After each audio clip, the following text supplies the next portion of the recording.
এদিন জি4এস সিকিউরিটি সংস্থার কর্মীরা রাজারহাটি নিউ টাউনে এবিসি স্কোয়ারে সংস্থার মেন অফিসের সামনে এসে বিক্ষোভ প্রদর্শন করেন। অভিযোগ, এই সংস্থার তরফ থেকে শুধুমাত্র বিএমএস করার অজুহাতে ১১০ জন কন্ট্রাকচুয়াল সিকিউরিটি কর্মীকে বিনা বেতনে তাদের কাজ থেকে বসিয়ে দেওয়া হয়। মূলত জি4এস এর আসানসোল এবং বাঁকুড়ার কর্মী এরা। এদিন বিএমএস অ্যাফিলিয়েটেড জি4এস সিকিউরিটি শ্রমিক ইউনিয়নের তরফ থেকে এই বিক্ষোভ কর্মসূচির আয়োজন করা হয়। এদিন এই কর্মসূচির নেতৃত্ব দেন অখিল ভারতীয় ঠিকা মজদুর সংঘের ভাইস প্রেসিডেন্ট অঙ্কিত চক্রবর্তী। এছাড়াও উপস্থিত ছিলেন জি4এস সিকিউরিটি ইউনিয়নের সেক্রেটারি বাপ্পারাম মান্না সহ অন্যান্য নেতৃত্বরা।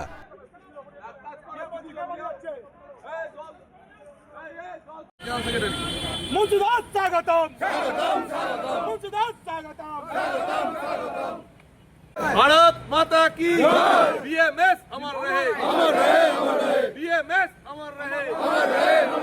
देशभक्त मजदूरों देशभक्त मजदूरों राष्ट्रभक्त मजदूरों राष्ट्रभक्त मजदूरों देश के हित में करेंगे काम करेंगे पूरा काम, देश के हित में करेंगे काम करेंगे पूरा काम। 90 दिन ধরে জি4এস সিকিউরিটি কর্মচারীদের মায়না হলো না কেন? জি4 সিকিউরিটি জবাব দাও, জি4 সিকিউরিটি জব চাই, 90 দিন জনকে বসিয়ে দেওয়া হলো কার সাথে? জি4 সিকিউরিটি জব চাই, দিন ধরে কন্ট্রাকচুয়াল কর্মচারীদের বসিয়ে দেওয়া হলো কার সাথে? কুকুরেস কমিটি জব চাই, কুকুরেস কমিটি জব চাই, কুকুরেস কোম্পানি জব চাই। বন্দে মাতরম, বন্দে মাতরম, বন্দে মাতরম, বন্দে মাতরম। ভারত মাতা কি জয়, ভারত মাতা কি জয়। আপনারা জানেন পশ্চিমবাংলা জুড়ে নিরাপত্তা রক্ষীদের কর্মীদের যে সমস্ত কোম্পানিগুলো রয়েছে তার মধ্যে একটা অন্যতম কোম্পানি গ্রুপ 4 সিকিউরিটি কোম্পানি। এর বিভিন্ন জায়গায় আসানসোল এবং বাঁকুড়াতে আমাদের প্রায় ১১০ জন কর্মচারীকে বিনা নোটিশে বসিয়ে দেওয়া হয়েছে। এবং শুধু বসিয়ে দেওয়া হয়েছে তাই নয়, আমাদের এখানে কর্মচারীদের বেতন অবধি দেওয়া হয়নি। এবং আমরা গ্রুপ 4 ম্যানেজমেন্টের এগেনস্টে লেবার কমিশনে ডিসপিউট রাইজ করেছিলাম, সেখানেও এনারা কথা বলতে রাজি হননি। তার পরবর্তীতে এনাদের সঙ্গে কথা বলার অনেক রকম প্রয়াস আমরা করেছি। আমাদের এখানে গ্রুপ 4 সিকিউরিটি ইউনিয়ন আছে আলাদা, যেটা ভারতীয় মজদুর সংঘের অ্যাফিলিয়েশনে রয়েছে, তার জেনারেল সেক্রেটারি আমাদের মধ্যে উপস্থিত রয়েছে। এবং আমাদের গ্রুপ 4-এর প্রায় আজকে এখানে 4 থেকে 500 কর্মচারী একত্রিতভাবে আমরা এই আন্দোলনের ডাক দিয়েছি। আজকে গ্রুপ 4-এর যে এখানে আকাঙ্ক্ষা মোড়ে আমাদের সল্টলেকে যে হেড অফিস আছে, সেই অফিসের সামনে আমরা কর্মসূচি রেখেছি যে আমাদের একটাই দাবি, যে ১১০ জনকে বসিয়ে দেওয়া হয়েছে বিনা নোটিশে তাদের যেন চাকরিতে পুনর্বহাল করা হয়। এবং তাদের যে দীর্ঘদিনের বেতন এবং কারোর 2 মাসের বেতন আটকে রাখা হয়েছে, এই পিএফিএসআইয়ের ক্ষেত্রেও গ্রুপ 4 ম্যানেজমেন্টের গাফিলতি রয়েছে, আমাদের কাছে খবর আছে। আমরা এই সমস্ত বিষয়গুলো নিয়ে এখানে আন্দোলন কর্মসূচির ডাক দিয়েছি। আমরা ম্যানেজমেন্টের সঙ্গে দেখা করব, কিন্তু আমাদের কাছে খবর আছে যে ম্যানেজমেন্টের একাংশ এখান থেকে পালিয়ে যাওয়ার চেষ্টা করছে। আপনারা চিন্তা করুন, পশ্চিমবাংলা পুনরুদ্ধার হয়েছে। আমরা মনে করি বাংলায় দুবার মুক্তির আন্দোলন হয়েছে। একটা মুক্তির আন্দোলন আমরা জানি, বাংলাদেশ স্বাধীন হয়েছে। আর একটা মুক্তির আন্দোলন আমরা দেখেছি যে শুভেন্দু অধিকারী মাননীয় চিফ মিনিস্টার যিনি এখন আছেন, যিনি বাংলা মায়ের দামাল ছেলে, লড়াই করে পশ্চিমবাংলাকে পুনরুদ্ধার করেছে। কিন্তু আমরা পরিষ্কার দেখতে পাচ্ছি 4টা মের পরে যে সমস্ত তৃণমূলীদের এই আমাদের মন্ত্রিসভা থেকে দূরে রাখা হয়েছে, যে সমস্ত তৃণমূলীদের বিজেপির মধ্যে প্রবেশ করতে দেওয়া হচ্ছে না, তারা একটা সেফ জোন খুঁজেছে যে ট্রেড ইউনিয়নের ভেতরে কি করে ঢুকে তৃণমূলীকরণ করা যায় ট্রেড ইউনিয়নের। এবং তারই বিভিন্ন প্রয়াস পশ্চিমবাংলা জুড়ে চলছে। আমি মাননীয় সিএম শুভেন্দু অধিকারীর দৃষ্টি আকর্ষণ করার জন্য অনুরোধ করব, আপনার কাছে আমরা যাব এবং আমরা বসে আপনাকে সমস্ত ডকুমেন্ট দেব যে কিভাবে যারা তৃণমূলের কাটমানি দুর্নীতি তোলাবাজি করে শ্রমিক সমাজের এতদিন ধরে ক্ষতি করে এসছে, তারা বিভিন্ন নেতার হাত ধরে, যে সমস্ত নেতা বিজেপির নেতা না কিন্তু তারা নিজেদের বিজেপির নেতা বলে দাবি করছেন এবং ট্রেড ইউনিয়নের ব্যবসা খুলেছেন, যে ব্যবসাটা 4টা মের পরে বন্ধ হয়ে যাওয়ার কথা, যে ব্যবসাটা 15 বছর ধরে এই চোরের রানী আর অভিষেক ব্যানার্জির নেতৃত্বে পশ্চিমবাংলায় হাজার হাজার কোটি টাকা শ্রমিকদের পয়সা শোষণ করে তোলা হতো, সেই ব্যবসাটাকে আবার কন্টিনিউ করার চেষ্টা করছে। এবং ওই সমস্ত তৃণমূলের নেতারা আজকে 4 তারিখের পরে গেরুয়াকরণ হয়ে গিয়ে বিভিন্ন ট্রেড ইউনিয়নের সেক্টরে ঢুকে তারা এই তোলাবাজির কর্মকাণ্ড আছে। আমাদের কাছে খবর আছে গ্রুপ 4 ম্যানেজমেন্টের একাংশের সাথে এই ধরনের কিছু পুরনো তৃণমূলী নেতা যারা বিজেপি বলে এখন নিজেদের দাবি করে যারা বিজেপি বলে, যারা বিজেপির ট্রেড ইউনিয়ন নেই বলে বিজেপির প্রথম সারির নেতৃত্ব জানিয়েছেন, কিন্তু তার পরবর্তীতে আমরা দেখছি এই গ্রুপ ফোর ম্যানেজমেন্ট সহ বিভিন্ন জায়গায় এই সমস্ত তোলাবাজিরা ঢুকে তারা আবার এই দুর্নীতি করার চেষ্টা করছে। এর বিরুদ্ধে আমরা মাননীয় শুভেন্দু অধিকারী এবং পশ্চিমবাংলার মন্ত্রিসভার দৃষ্টি আকর্ষণ করতে চাইছি। আমাদের কাছে এভিডেন্স আছে, আমরা অনারেবল সিএমের সাথে বসবো এবং আমরা আগামী দিনে ভারতীয় মজদুর সংঘের পক্ষ থেকে যা আমাদের কাছে ডকুমেন্ট আছে আমরা তুলে ধরবো। আমরা বৃহত্তর আন্দোলনের অলরেডি ডাক দিয়েছি। সংবাদ মাধ্যমকে আমরা জানাতে চাই যে এই আন্দোলন শুধু পশ্চিমবাংলার একটা প্রান্তে, শুধু কলকাতায় না, সারা পশ্চিমবাংলা জুড়ে ছড়িয়ে পড়বে। ভারতীয় মজদুর সংঘ শ্রমিকদের ন্যায়ের জন্য লড়ছে, শ্রমিকদের ন্যায্য পাওনা পাইয়ে দেওয়ার জন্য লড়ছে। বুঝতে হবে সেখানে ভারতীয় মজদুর সংঘকে যদি কোনোভাবে বাধাপ্রাপ্ত করা হয় এই আন্দোলন দীর্ঘতর হবে এবং আমরা গ্রুপ ফোর ম্যানেজমেন্টকে হুঁশিয়ারি দিতে চাই, যদি আপনারা আমাদের সাথে বসে এই 110 জনের বেতনের ব্যবস্থা না করেন এবং চাকরির পুনর্বহালের ব্যবস্থা না করেন, তাহলে আপনার ব্যবসা আগামী দিনে সমস্যায় পরিণত করব। এই আমরা হুঁশিয়ারি দিতে চাই গ্রুপ ফোর ম্যানেজমেন্টকে। আমি G4S ইউনিটের ভারতীয় মজদুর সংঘের জেনারেল সেক্রেটারি। আমরা বিগত দিন 2016 সাল থেকে কোম্পানির সাথে রয়েছি। কোম্পানির দাবি দেওয়া তখনই ওরা মানতে চায়নি। তৃণমূলের যারা গুন্ডা রয়েছে, গুন্ডা বাহিনী রয়েছে, তাদের সাথে মিলিত হয়ে আমাদের যে সদস্য রয়েছে সেই সদস্যগুলোতে নানান রকম হ্যারাসমেন্ট করছে।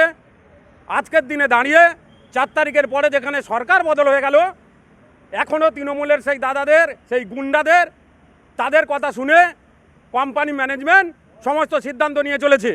আমাদের আসানসোলের 110 জন কর্মীর 7 তারিখে বেতন হওয়ার কথা, সেই 7 তারিখের বেতন আজকের 29 তারিখ হয়ে গেল।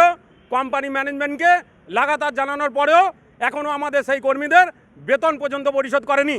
তার সাথে সাথে সেই 110 জন কর্মী বিএমএস করার অপরাধে তাদেরকে কর্মহীন করে দিয়েছে, তারা কর্মহীন হয়ে বসে রয়েছে।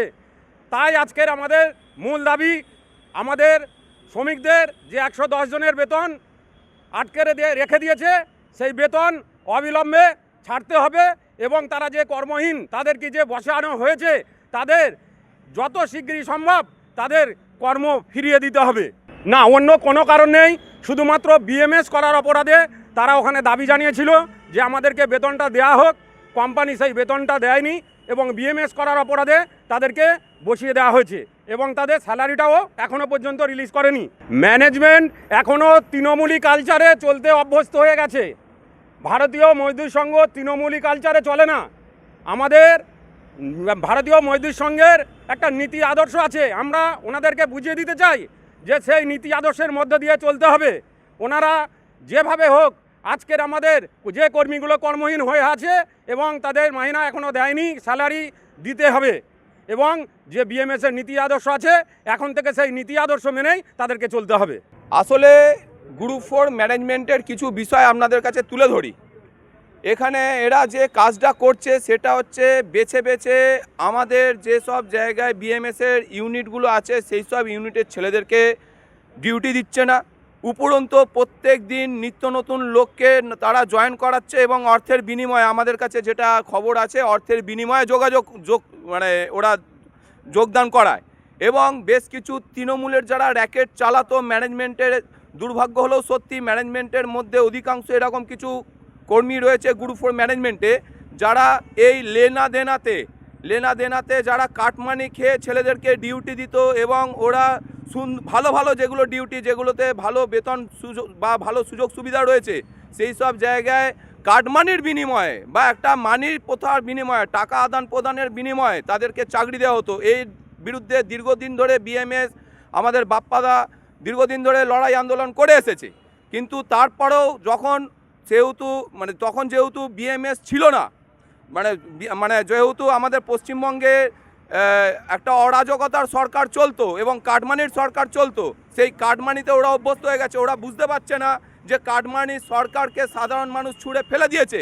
আর আগামী দিন আমাদের সঙ্গে গ্রুপ ফোর ম্যানেজমেন্ট যদি সেরকমভাবে সাহায্য সহযোগিতা করে কোনো দ্বিচারিতার মধ্য দিয়ে না গিয়ে সার্বিক সব শ্রমিকের যেন উন্নতি হয় সেই দিক থেকে দৃষ্টিভঙ্গিতে রেখে যদি কাজ করে তাহলে খুব ভালো লাগে। আর যদি তার ঊর্ধ্বে গিয়ে যদি আমাদের শ্রমিকদের শোষণ করার প্রচেষ্টা করে, আমরা গণতান্ত্রিক পথে আমরা আমাদের সংবিধানের প্রতি আস্থা আছে, গণতান্ত্রিক পথে আমরা আন্দোলন করব, মাঠেও যেমন আন্দোলন করব তেমন কোর্টেও আন্দোলন করব, কোর্টেও আমরা লড়াই করব, লড়াই করে আমরা আমাদের শ্রমিকদের হকের জিনিস, তাদের স্বাধীনতার জিনিস, তাদের সংবিধানের যে প্রাপ্য অধিকার সেই অধিকার আমরা ছিনিয়ে আনব। আর একটা বিষয় আপনাদের কাছে জানাই, এদের বেশ কিছু ম্যানেজমেন্টের সঙ্গে যে অন্যান্য মানে যারা তৃণমূলীকরণ যে মানে লিডাররা ছিল, তারা শ্রমিকদেরকে গ্র্যাচুইটির টাকা লুকিয়ে লুকিয়ে খেয়ে নিত। কর্মীরা রিটায়ার করেছে, অনেকে গ্র্যাচুইটির টাকা পায় না, বলে যে গ্র্যাচুইটি নাকি হয় না, গ্র্যাচুইটি আমাদের ক্লায়েন্ট দেয়নি। কিন্তু আমরা জানি যে সেই যে দুর্নীতির আখড় এবং উই পোকার যে বাঁসর রয়েছে, সেই বাঁসরটা রয়েছে আমাদের এখানে গ্রুপ 4-এর ম্যানেজমেন্টের একটা চক্র। আমি সবাইকে দোষারোপ করছি না, কিন্তু সত্যি হলো একদম সত্য, যেটা কিছু আছে যারা এই উই পোকার সুরসুর করে গিয়ে নষ্ট করছে এই শ্রমিক সমাজকে। এই শ্রমিক সমাজকে শুদ্ধ করার জন্য সমস্ত রকম রাষ্ট্রবাদী শ্রমিক সংগঠনকে বা রাষ্ট্রবাদী শ্রমিকদেরকে আমরা আহ্বান জানাচ্ছি, আসুন আমাদের একটা একটা করে এক একটা কোম্পানি থেকে এই সাপমুক্ত ম্যানেজমেন্টদেরকে সরাই এবং আমরাও শ্রমিকরা সাপমুক্ত হয়ে নিঃশ্বাস নিয়ে আমরা যেন আমাদের রুজি রুটি নির্বাহ করতে পারি। ধন্যবাদ।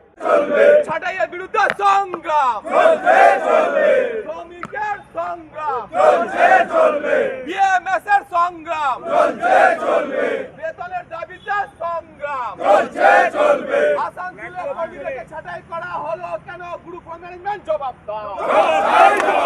ভারতীয় সংবিধানকে মেনে নেওয়া হচ্ছে না কেন? গ্রুপ কর্তৃপক্ষ জবাব দাও। সংবিধান মেনে কাজ হচ্ছে না কেন? গ্রুপ কর্তৃপক্ষ জবাব দাও।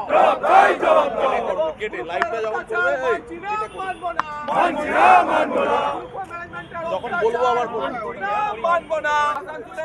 ম্যানেজমেন্ট পালিয়ে যাচ্ছে।